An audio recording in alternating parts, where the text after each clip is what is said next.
This happened on Friday. I've been drowning my sorrows all weekend, dreading the fact I have to start looking for a new job. Explaining why I got fired from my old job is going to be fun. I'm typing it up here to try and organize my thoughts in my head, because right now it's all a mess. I had been with the company for 3 months and was still on orientation. My job was sales advertising. As the new guy, I was given existing accounts to manage, which consisted of providing customer service and convincing my clients to spend more money on advertising. All of these accounts already had their ad campaigns done, and if they wanted something new, the account was transferred to a senior account manager who would work with our advertising guys to put something together for the customer. Eventually, I hoped to have that job, but I had to pay my dues by proving I could maintain existing accounts and convince them to spend more money first. Everything was going great until last week, when we were scheduled to have our quarterly retreat. Since we were the main regional office in the area, all of the employees from the satellite locations came to our office for the retreat. The owner of the company rarely visits our office. He's been overseeing the setup of a new satellite office for the last year, according to my coworkers. But he was there for the retreat, as was his disabled daughter, Amy. One of my coworkers told me Amy works at one of the satellite offices, and I probably wouldn't have much interaction with her, but I should be nice. That seemed like a no-brainer. I'm nice to everyone, regardless. I won't claim to be an expert on Amy's disability, but it seemed like she had childlike mannerisms and struggled with expressing herself. She also had some problem with motor skills. I'll describe the only interaction I had with her prior to the incident. I went to refill my coffee, and Amy was in front of me, getting her coffee. I watched her struggle with getting condiments added and putting the lid on, so I politely asked if she needed any help. She thanked me, said she did, and let me finish making it. While I was making it, she said she hated coffee, but her dad made her drink it because she had to, in a loud voice, always alert. I smiled, said that was definitely important, and handed her the cup. She thanked me again and went back to the office her dad was using, where she had been most of the day. I felt like I had been a good Samaritan and went on my way. Most of the retreat is team-building exercises. Prior to the incident, Amy only participated in the puzzle race, where groups put puzzles together without the box art to see which team can finish faster. Amy wasn't in my group, so I didn't have any interaction with her there. Neither of our teams won. The big event, and the one that everyone seemed the most excited for, was the last activity of the day. Our boss gave us a list of potential clients. We were supposed to select 3 as a group and put together something to attract the customer. We were told we would be judged on our creativity. My group explained that we could do pictures, slogans, jingles, whatever we wanted. Each person expected to work on one individually, then work with their group to polish it up before it was presented to everyone. It was kind of a big deal because at previous retreats, there would be clients on the list. The owner was already close to bringing on board, and if you impressed the owner, you might just land that account. I went with a jingle, rhymed a few words, and recorded it. It was silly, but fit the brand. My group gave me some pointers, we made some improvements, and I recorded the final product for submission. I helped my team with their projects until it was time to turn everything in. After everything was turned in, we gathered in the big conference room to critique each other. The owner went through them one by one. If it was a picture or storyboard, he'd put it up, read it, and we'd make comments, good or bad. There were some that were great, which drew a lot of compliments, and some that were really bad, which we laughed about as a group. You could tell the senior account managers didn't care much about the exercise or put much effort into their pitches. Nobody seemed to get upset or offended, regardless of the feedback. When my jingle was played, it got a lot of comments. Not all of them good, and I took the feedback with a smile. After getting my feedback, I felt a little more comfortable about sharing my thoughts on other presentations. I gave what I thought was valuable feedback to a few products, laughed at a couple others, and then a rather crude drawing was put up for the exact same company I had chosen. I immediately joked that, well, at least my jingle was better than that. Did a 3-year-old draw it? and laughed to absolute silence. I was really confused because plenty of people had made jokes and everyone laughed. Instead, a few people looked at me like I was disgusting, and the owner said, "Well, if you don't have anything nice to say, keep it yourself, maybe?" Then my boss scooted down to where I was sitting and told me I needed to go to my desk. Now, I noticed as I was gathering my things that the owner's daughter was red-faced and starting to tear up. The team-building exercise was over for me. I went back to my desk and it began to sink in that the drawing must have been drawn by the owner's daughter. There was no warning or anything. The owner didn't reveal who put together what we were looking at until after a few critiques. Maybe I should have known? Everyone was joking and having fun up to that point. Someone else had a pretty bad drawing that got laughed at. Either way, I felt awful. As soon as the event was over, I approached my boss to apologize. He told me to wait for him in his office. Long story short, I was fired. My boss said, since I was still on orientation, he had decided I wasn't a good fit for the company, so it was better to let me go now.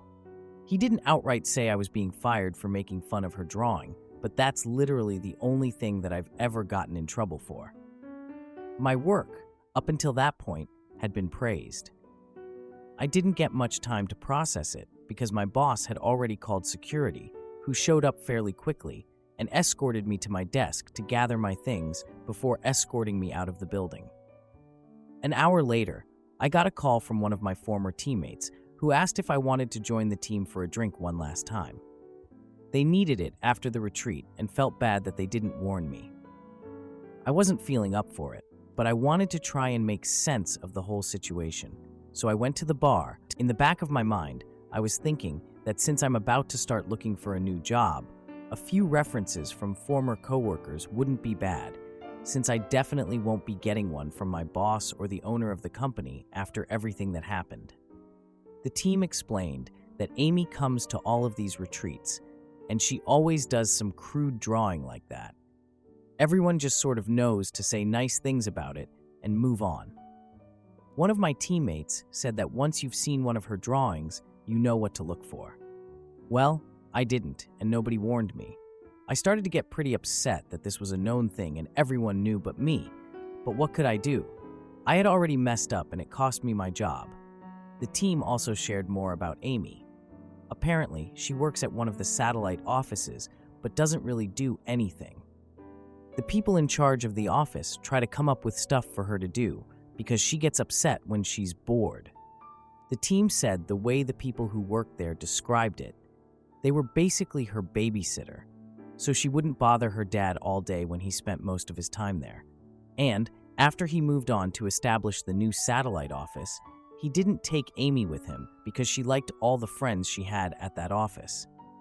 They also said that her dad had harassed a few single guys at the office to take her on dates, which seemed pretty damn HR inappropriate. But he does own the company. My team said Amy desperately wants a boyfriend and wants to get married, which she talks about all the time. The consensus seemed to be that there's no way she actually understands how relationships or marriage works, and her dad probably put this idea in her head to begin with. One of my teammates did joke that it wasn't a bad deal because whoever married her would inherit the company since she is the old man's only kid. I wasn't really in the mood for jokes at that point after losing my job over one, so I told them I needed to go. The only good thing is my former team members did say they would gladly give me a reference if I needed it, since they felt so bad about not telling me about the Amy situation to begin with. Oh, and the cherry on top? Amy sent me a Facebook friend request over the weekend. I haven't accepted it. I already upset her, and it cost me my job. Part of me wants to accept it, apologize, and block her, but I'm not sure I'm ready for that either. I'm going to take a few days to get myself together and then get my resume out there. Now for an update. If you saw my first post, you know that I got fired because I accidentally made a joke at the expense of the company owner's disabled daughter, Amy. During the last team building event of the day, we were pitching ideas for accounts, which included everything from jingles, my pitch, to storyboards, to slogans, to drawings. A lot of senior account managers were phoning it in, and people were making jokes about their work. which had a lot of people laughing. I got some jokes about my pitch and got a little overconfident. So when a crude drawing went up for the same account I did my jingle for, I made a joke about it. The joke was, well, at least my jingle was better than that. Did a 3-year-old draw it? My joke was met with stone-cold silence and a very negative reaction from the owner of the company. What my coworkers had failed to tell me was that Amy usually submits a crude drawing, which is a lot of work for her due to her issues, and everyone knows to say a few nice things and move on. I was new and wasn't informed, so my ignorance and inappropriate response cost me my job. After meeting with my team at a bar to begin the process of drowning my sorrows, I got a friend request from Amy on Facebook. First of all, thank you to everyone who made me laugh. The first time someone joked about me accepting the friend request, marrying Amy, and taking my revenge by inheriting the company made me uncomfortable. By the third time I saw it mentioned, I couldn't help but laugh. A lot of you gave me good advice. I appreciate those who talked about legal action and what options I had. Unfortunately, I was still on orientation with my company, which is like a probationary period. During that time, they can let me go for any reason. They could fire me for wearing the wrong color socks if they wanted. I had to sign an agreement to get employed, which stated I understood this. There's literally nothing I can do, legally. At the end of the day, I decided to go have some drinks with a good friend, talk things out, and see what he would do. Dave's been my best friend since we were in elementary school. We've probably spent more time together than some actual brothers. Dave was firmly on the side of accept the friend request, apologize, and clear your conscience, man. I'm getting us another round of shots. He knows me better than anyone, and he knows that the guilt would eat me alive. I posted it here because it bothered me. I decided to take his advice and everyone here who pushed me for that as well, especially the ones that DM'd me. So, that's what I did. I accepted the friend request. I immediately messaged Amy. I said I shouldn't have made that joke about anyone's work. It was unprofessional, and I was sorry. It took her a while to respond, but when she finally did, she thanked me for my apology, but said she sent me the request because she wanted to apologize since I lost my job over it. I said she didn't owe me an apology, and there was another long pause before she asked if she could copy-paste something to me. I wasn't sure what it was, but said she could. She pasted a generic message, but one she had clearly spent some time on. I don't want to type it word for word, but I'll paraphrase. Hi, my name is Amy. Please forgive me if I'm slow to respond to you. I suffered a brain injury when I was a little girl, and it takes me a while to type things out. There was more to it, but that's the basic stuff. I responded, saying it was not a problem and she could take all the time she needed. Amy and I ended up messaging back and forth until almost 3 a.m. No, we didn't fall in love. We aren't going on a date. I'm not going to marry her for revenge so I can take her dad's company. However, I do think I would like to be friends with her. Not because I feel bad for her, but because she's a genuinely nice person, and honestly, everyone could use a few friends like that. We spent a lot of time talking about her. That's just the direction it went, so I asked questions since she seemed comfortable talking about it. Amy was in a car accident when she was a kid. She was in the car with her mom, and they were hit by a drunk driver, coming back from a birthday party for one of her classmates. Her mom didn't make it, and Amy suffered a brain injury that impacts her motor skills. Because it makes it difficult for her to speak and do simple things like getting dressed, making coffee, etc., people assume she's mentally challenged. She was put in special ed because of it, but worked really hard and graduated from high school. She even wanted to go to college, but her dad didn't think it was a good idea. Her life has been difficult because it's hard for her to communicate with people. By the time she can get a fully formed sentence out, the conversation is over. She can type, slowly, but most people don't want to type when they're face-to-face. She even admitted that when she's not at work, she will sometimes carry a tablet and pretend she's mute, because that's just easier. We eventually circled back to the drawing, and my terrible response to it. She wasn't that offended by my response because she assumed I didn't know. She got upset, primarily, because she knew all hell was about to break loose and she had no way to communicate with anyone. She was so upset when she found out I got fired and tried to talk to her dad, but he wouldn't listen to her. She's fully aware that a lot of people at the company just pretend to be nice to her because she's the owner's daughter. But she does have a few friends at the satellite office where she works who better understand her disability. She gets frustrated because she can't truly contribute anything, but is happy when they are able to find busy work for her to do. It might take her all day to do something another person could do in a couple of hours, but it's better than sitting around bored all day. She knows she's a burden and a bother to her dad when he's around, but he's her dad and she loves him. She wishes every single day she was a daughter he could be proud of, rather than a burden. She tries talking to him via emails and text messages, but he usually doesn't respond. If they're in the same location, he'll just walk over and respond verbally, which is frustrating because it becomes a one-sided discussion with her unable to do anything but give simple one-word answers like yes or no. She also thanked me again for helping with her coffee. She said that when she was younger, she tried to do everything by herself and would get mad when people helped her, but now she's learned to appreciate the few who do. Most just stand there and look away, pretending to patiently wait for her to do it on her own. It was getting late for both of us at that point. Really late. It takes her a long time to respond to messages. There's misspellings. I get why someone would assume she's mentally challenged. I myself referred to her in my first post as having childlike mannerisms, which was a misunderstanding on my part. When she tries to force words quickly or emphasize something, she gets really loud, which makes her sound like an excited toddler rather than an adult trying to have a conversation. We ended our talk last night agreeing to talk again sometime. She asked if I had watched the first episode of House of Dragon yet, which I have, and she asked if I'd like to talk about it after she watches it. I told her I'd love to. So that's it. That's the update. Sorry to those who expected me to steal her dad's company. I'm definitely not doing that. Talking to Amy did make me feel a lot better, though. I don't know how I'm going to handle the whole firing thing at my next interview, but a few of you suggested I just leave a gap on my resume, and I may just do that.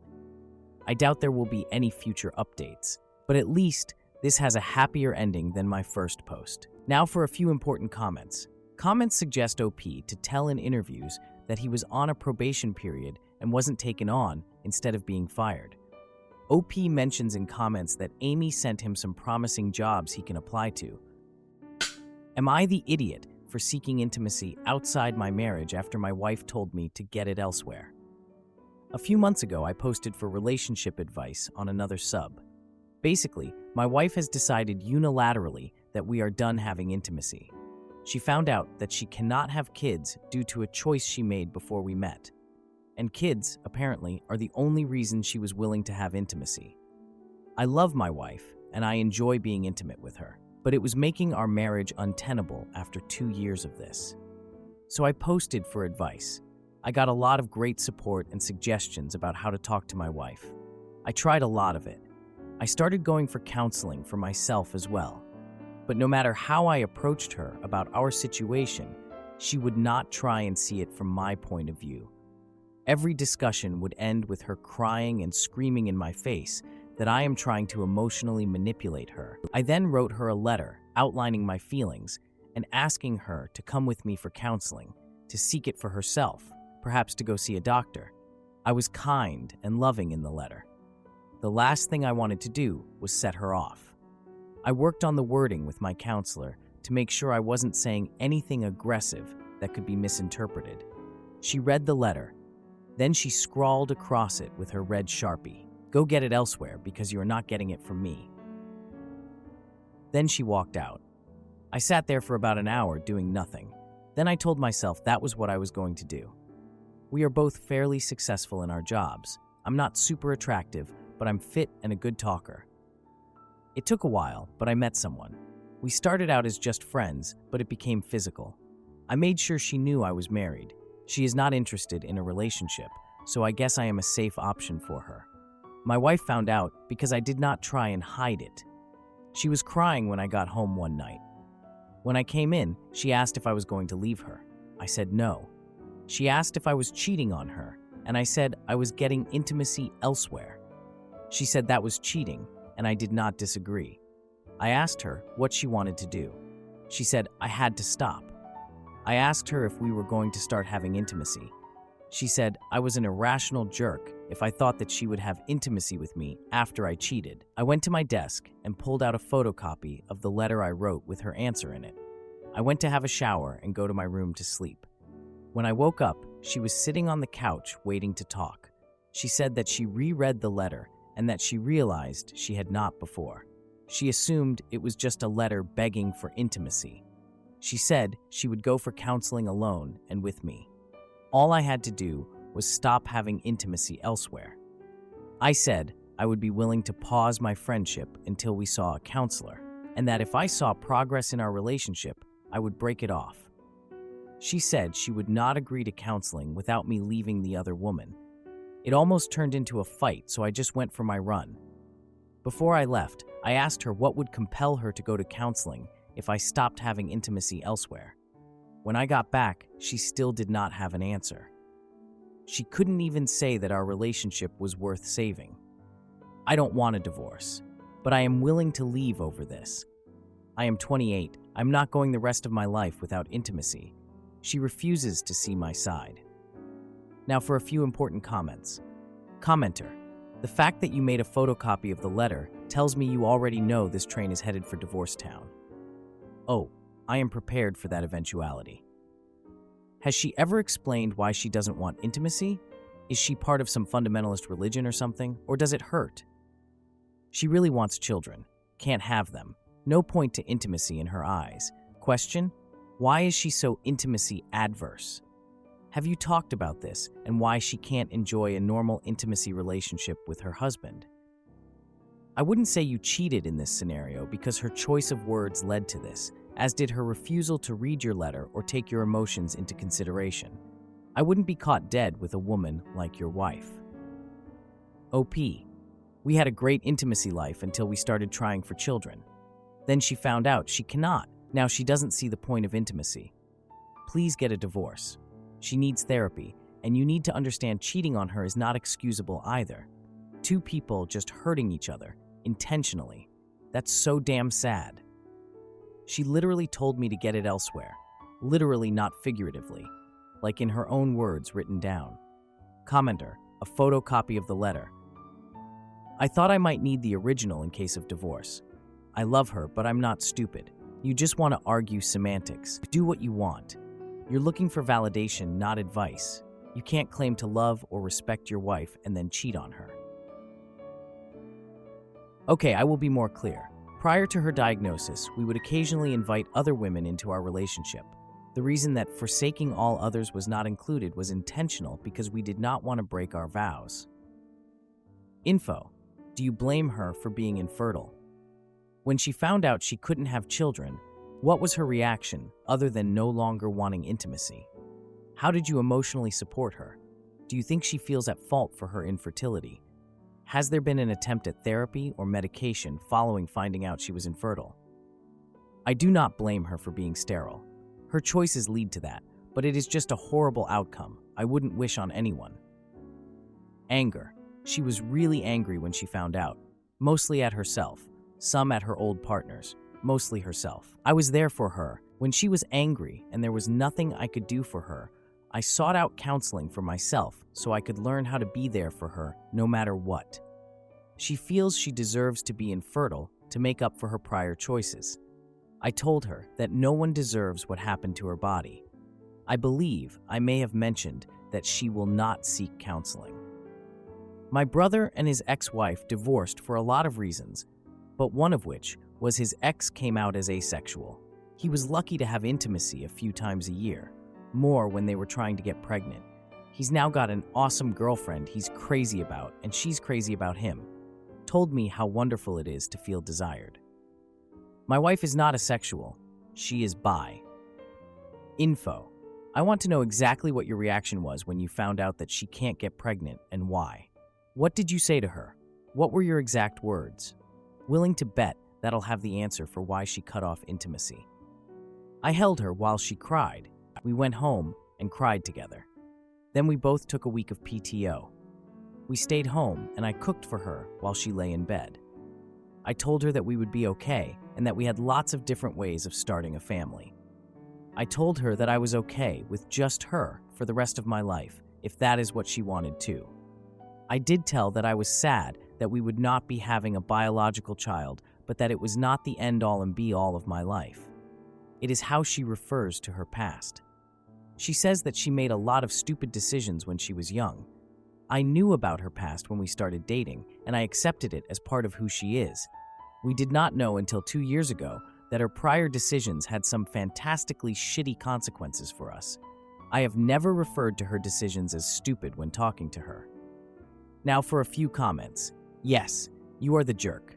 Jesus. Saving a photocopy of the letter just to throw it back in her face is terrible. I saved it because I have been considering divorce. You cannot understand the life I have had for the last 2 years.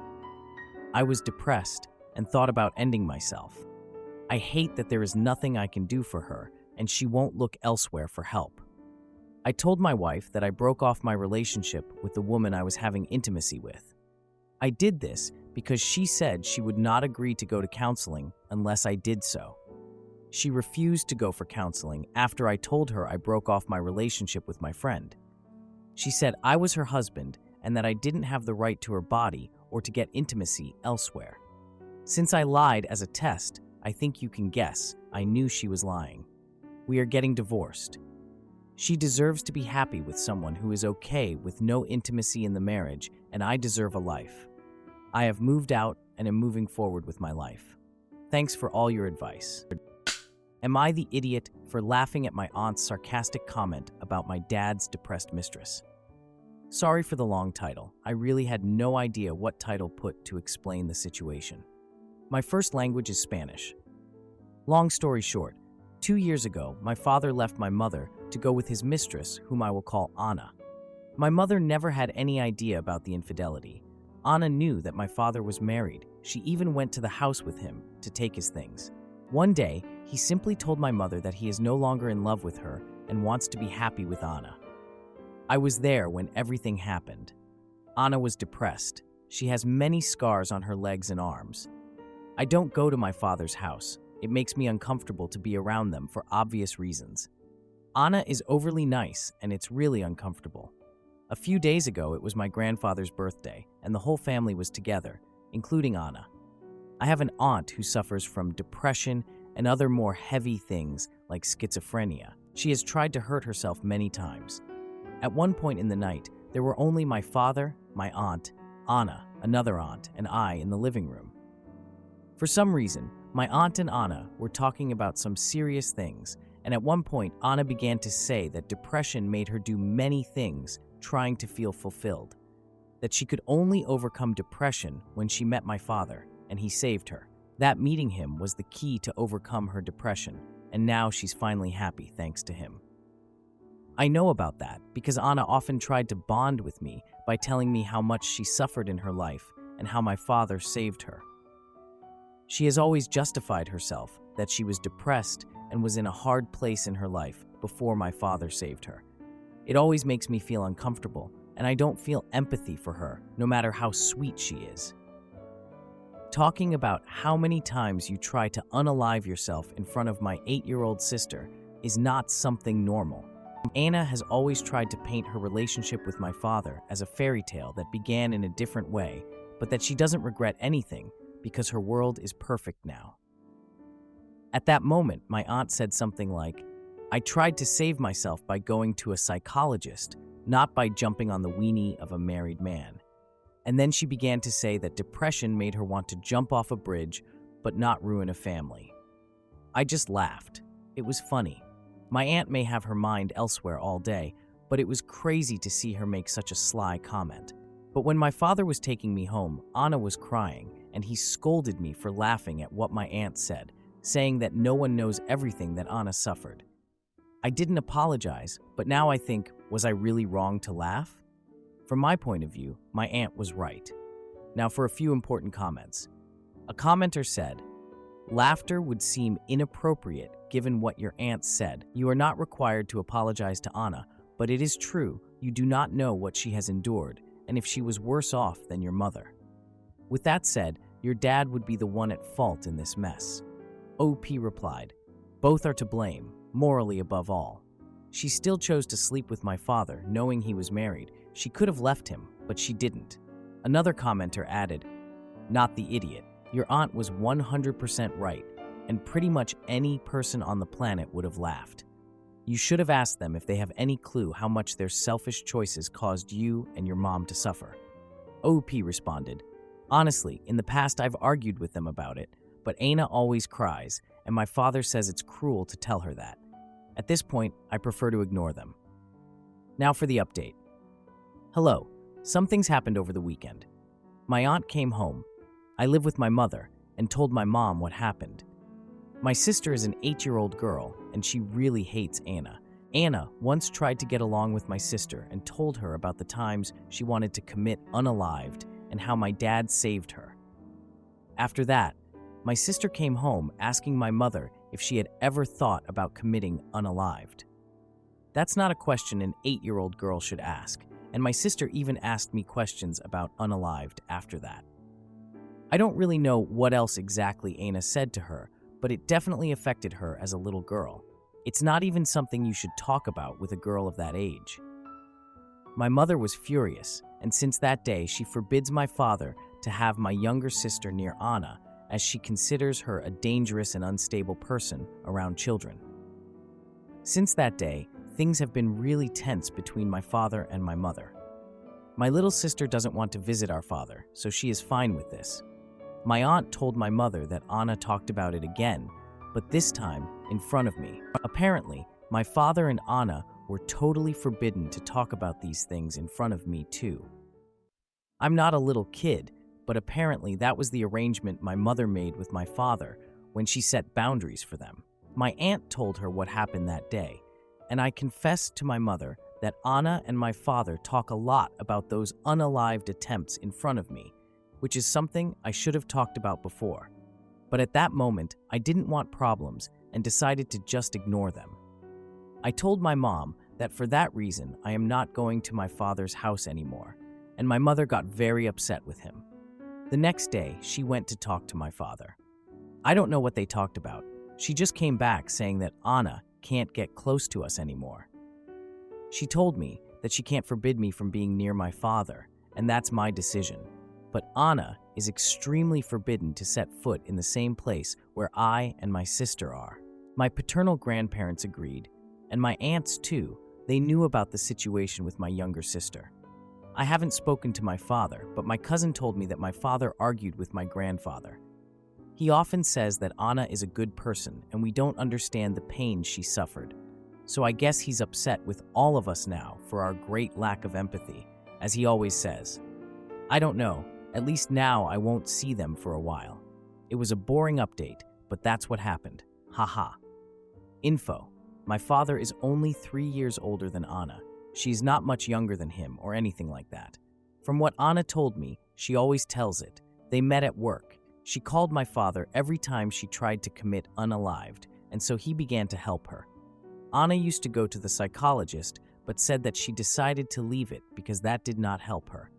Then she met my father, and well, according to her, he saved her. It is disturbing to hear her talk about how she always sent messages to my father since he was her only support, her words, and he ran and left everything at home to go with her every time she was feeling bad. Now for a few more comments. A commenter suggested, maybe you should arm your cousins with the following response. A good person doesn't talk about unalived with an 8-year-old whose brain hasn't developed fully to understand its implications. Or a good person doesn't have intimacy with a man who is in a committed relationship. OAP replied, my cousin doesn't like her neither. My father is the one who says those things. Hi, I wasn't planning to make another update, but we've had a lot of problems with Anna, too many, and I think now even my father has realized that she's crazy. I have stopped going to see my father, and my father's parents stopped allowing him to go with Anna to their house, since I am there a lot, and my mother does not allow her to come near me or my sister. Anna began to have the strange behavior of starting to send me texts. First, she apologized to me, but insisted that my father misses me and my sister. I replied to her that my mother does not allow us to talk to her, and she said that she is my father's partner, so we have to get used to her being around. She started to talk badly about my mother, saying that I'm too young to realize it, but my mother is manipulating us, and that's wrong, because she's not allowing us to be a family. I'm young, but I'm not dumb. I didn't answer her again and showed the messages to my mother, who spoke to my father again. My father knew nothing about this and apparently had an argument with Anna about this, since now my mother is planning to take away his last name from our name to end with this shit show and protect us. I don't understand too much about this, but in my country, you can go to court and take out your father's surname, making him have no right over you anymore. I honestly believe that neither my sister nor I would have any problem with this, but I think my mother just said that to scare him. This is something I heard from my aunt, and I don't know how much of this is real, but my father has been staying at my grandparents' house. One of those nights, Anna went to knock on the door looking for him, just to argue. She and my father began to argue. Anna yelled at my dad that he couldn't leave her like that, but nothing else happened because my grandfather kicked her out. My aunt also told me that my father told her that Anna sends him messages like, "If you leave me, I will unalive myself."